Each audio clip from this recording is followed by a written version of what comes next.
This talk is harder, better, faster, stronger, semi-auto vulnerability research. If that's not the talk you were expecting to be, stay here anyway. It'll be good.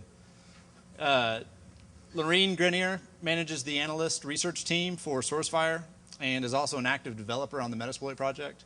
Richard Johnson is the primary research engineer also at SourceFire. So, guys. Turn myself on here. There we go. Can everyone hear me? Excellent. All right. So we're in the programmatic track. I guess, is there a fuzzing track? I think there is, right? I haven't even looked at the schedule. I'm going to assume so. So we're not here today to talk to you specifically about fuzzers. And we are not here today to talk to you specifically about tooling, although fuzzers and some tooling are going to feature pretty heavily today. What we are here to talk to you about is industrialization. Okay? So right now in vulnerability discovery, we've kind of got two ends of the spectrum, right? We've got people who are digging through code, doing reverse engineering, or fuzzing to find that very specific, unique snowflake of a bug that works for them and makes them happy, and they can develop to an exploit and make somebody look bad or whatever else they feel like doing with it. On the other side, we've got people who are finding tons and tons and tons of vulnerabilities, not having the time to give them the attention that they deserve, toss them on a thumb drive, handing them out to people, doing whatever, giving them to vendors, right? But we want to kind of go the other way around. So what we'd like to do here is find a whole bunch of bugs and then give them all the attention that they deserve, kind of in an industrialization type of way, right? So when people started building cars, they would build an individual car, they'd sell it to a single person, they'd go back and build another car. How many orders they got, they didn't know. How many cars they were going to build in a set amount of time, not really sure. They were nice cars, but they're only building one, right? What we'd kind of like to do here is add sort of an assembly line around our fuzzing process, our bug discovery process, and turn each of those bugs into a BMW, which is, of course, mass-produced, but it's still worth 40K, and it's going to make somebody very, very happy at the end of the day, right? So where are we right now? Currently, we know that finding bugs is not the problem. Fuzzing works. Everybody knows fuzzing works. Everybody's finding bugs with fuzzing. You can find bugs with very simple, very stupid fuzzers. You can find bugs with very complicated, generation fuzzers, like Microsoft's bugs there, like JS Fun Fuzz, which is, pretty intelligent. So you can find a whole ton of bugs. That's not a big deal. Okay. We have tools to work on this problem. We have distributed fuzzing. People have done this before. And we have pretty solid crash analysis. Right now, you're seeing a lot of taint tracking stuff come up. You're seeing a lot of tooling around the triage side, right? But our main problem here is that we have no workflow. We have no process for doing this, okay? And what we'd like to do here is apply a workflow to both generation and, more often, dumb fuzzing, so that what we end up with is a consistent flow of vulnerabilities, and we save human time doing it, okay? So that's our primary goal, okay? We want to have a full pipeline, okay? So we're not coming at this from the standpoint of a vendor who creates software, who needs to find all the bugs in their product to be secure. And we're not coming at it from a researcher who needs to find one or two very interesting bugs to kind of add to the what am I looking for? The zeitgeist, right? To push things forward. What we'd really like to get here is a consistent flow of vulnerabilities that we can consistently exploit for cash flow to attack a target. And the targets that we're looking at are dictated by the marketplace and by the environment. Okay? So our secondary goals are pretty simple. Okay? We need to know something about that vulnerability, so there's going to have to be some triage afterwards. And we want to have a good human time efficiency rating. Okay? So we don't want to waste people's time doing this. We've got a limited workforce, and we want to make sure that they're working efficiently to get what we need. So I can find a whole bunch of very interesting bugs that take a very long time to triage and a very long time to exploit, and I can hand them to my exploitation team, and it's going to take them a long time. They'll get them done, but those are really bad ROI bugs, right? They're not the bugs that are going to get us the cash flow we want, get us in and out of enemy systems the way we want, okay? Secondarily, we want to have some CPU efficiency, and we have to have some ease of use, okay? CPU efficiency, very much secondary to human efficiency, but we'll see in a second that it's still very important in bug finding. So this is going to be our basic workflow.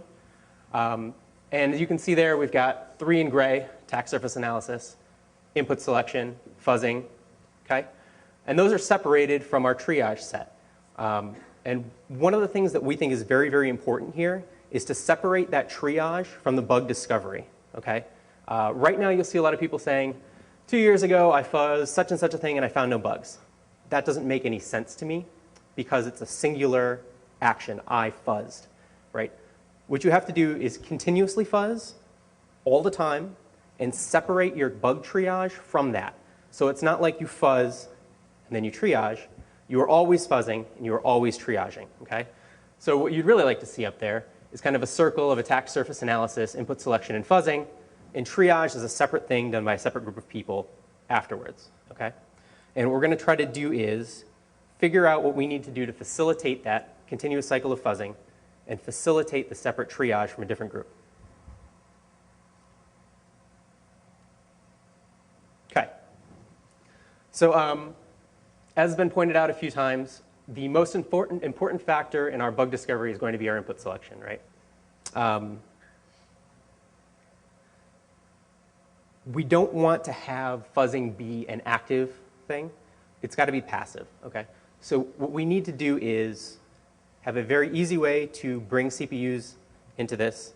We have to be able to continuously add targets. We need to be able to continuously update what we're going to fuzz when those targets change, things like that. We want it to be very simple because, as I've learned, if you have a large group of CPUs or you want to share CPUs with somebody else and you don't make it very, very simple, it's not going to happen, okay?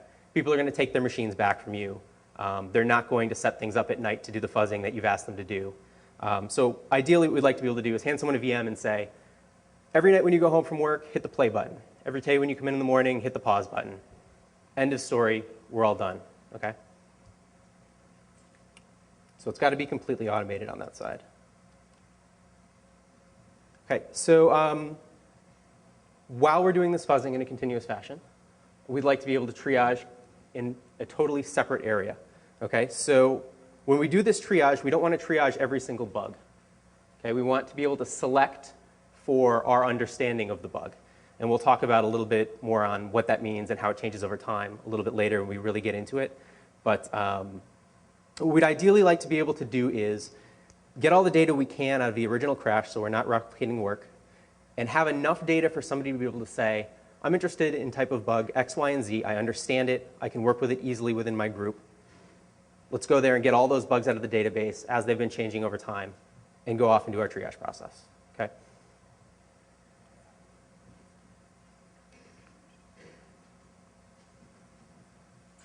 So as far as attack surface analysis goes, what we need to do here is, especially for our dumb fuzzing, we need to be able to understand how much code coverage we're getting because that's our most important area. So we've got some tooling around this that we're going to talk about a little bit later, but this is absolutely our first step. Okay? If we don't know how much code coverage we're getting, we're going to be wasting a lot of CPU time. So I would like to introduce the Miller theorem. I guess he's a doctor. He should probably have a theorem. I don't think he has a theorem yet, so I decided to give him one. It's pretty simple. As code path coverage goes up, you get more bugs. As the time spent fuzzing goes up, you get more bugs, right? Pretty simple here. More code coverage, more bugs. And so that comes down to our CPU efficiency. So obviously, we can add CPUs very easily. It's really cheap to do that.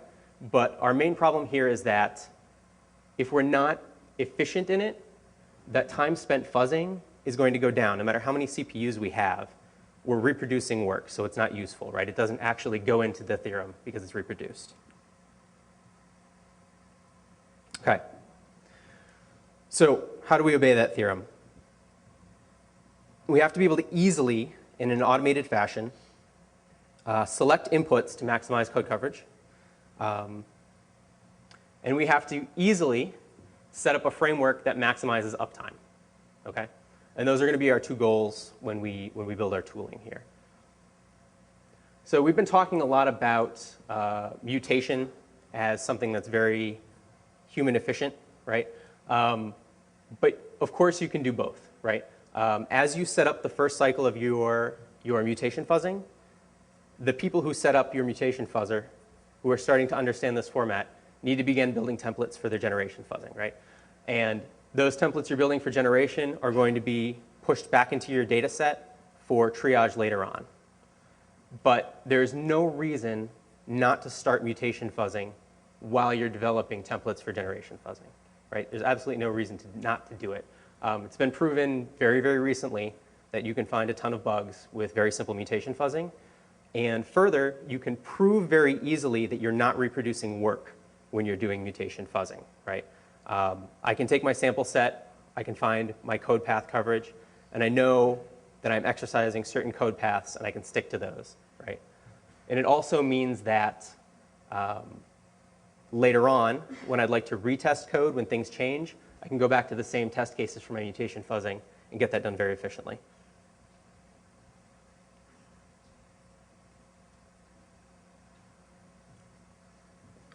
So we really want to get away from that fuzzing as a single thing as opposed to an ongoing process. And the illustration of our ongoing process is essentially that we're going to run our tests. We're going to collect all the data for it. As things update and change, we're going to retest.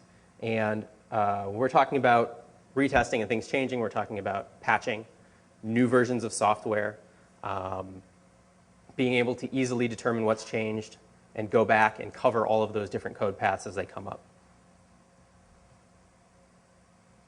Okay, so the vast amount of time that we spend in fuzzing is going to be in the actual test execution itself, right? So we'd really rather not do a bunch of tests, collect some crashes, and then go back and do more testing on that to figure out what's important about it. What we'd like to do is catch everything that we can possibly catch that's important at that time, because that's going to be the majority of our time spent. So we'll talk about how to decide what we're going to grab and what's absolutely necessary to grab when we get into an implementation of the workflow. But for right now, what I'd like to just say is that you don't really want to run your tests in a vacuum. You want to have them be watched by something, right? Custom debugger, something like that. Okay. In order to make all this happen very easily, we're going to be required to distribute well, and so we're going to be required to have some sort of centralized management. Okay? And we'll look at what we need in the centralized management, what we should be storing, how to distribute pretty easily.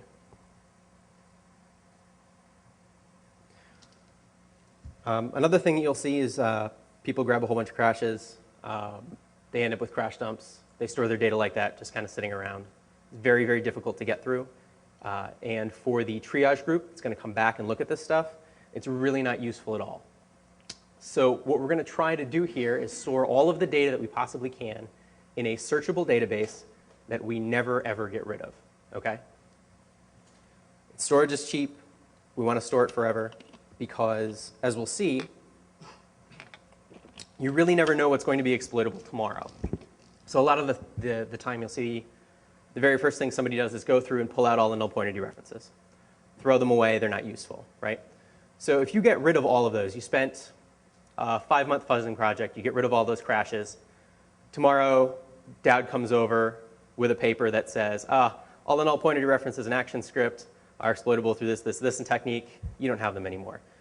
It's a lot nicer to be able to go back to your database and say, find me all the null pointer dereferences that have these properties in this program between these versions where this vulnerable code path is accessible, get the whole list, and send it off to the person on your exploitation team that just went and took his class, right? That person can work on it pretty efficiently, and those bugs that you would have thrown out normally are now very, very useful to you. So